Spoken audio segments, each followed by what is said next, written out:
तुमच्यासोबतही झालं असेल, उन्हाळ्यातल्या ट्रेकवर किंवा उन्हातल्या ट्रेकवर जेव्हा आपल्याला दम लागतो किंवा आपण थकतो, बॉडी ड्रेन होते, तर आपण काय करतो, लगेच बॅगेतून पाणी काढतो आणि काही जास्त विचार न करता पाणी तोंडाला लावला, पटापट प्यायला चालू. आणि आपण कसलाही विचार न करता तसं करतो. हे अत्यंत चुकीचं आहे, आपल्याला त्रास होतो आहे ना. रेस्क्यू टीमसाठी बऱ्याच मोठे चॅलेंजेस असतात आहे.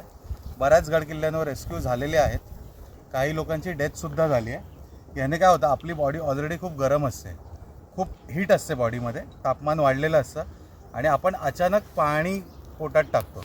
त्यामुळे काय होतं ना की आपल्याला अचानक ठसका लागू शकतो किंवा आपल्या हृदयावर पण प्रेशर येऊन त्रास होऊ शकतो. तर मागे एका कुठल्या तरी किल्ल्यावर रेस्क्यू टीम गेलेली, त्यांना असा कॉल आला की वर असा इश्यू झालेला आहे आणि त्या मुलाची डेथ झाली आहे. त्यांना ती बॉडी खाली आणावी लागली. तो व्हिडिओ पण असेल यूट्यूबवर किंवा इंस्टावर, तुम्ही बघा. तर तसं न करता आपल्याला काय करायचं, बसायचं आहे. थकलेला माणूस असेल, मस्त पाठ टेकवा, 5 मिनटं त्यांना होऊ द्या.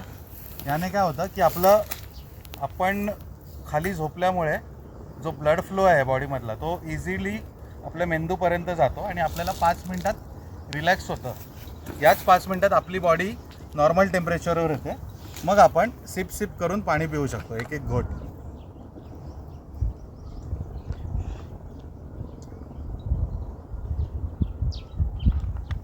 अशाने तुम्हाला काहीच त्रास होणार नाही.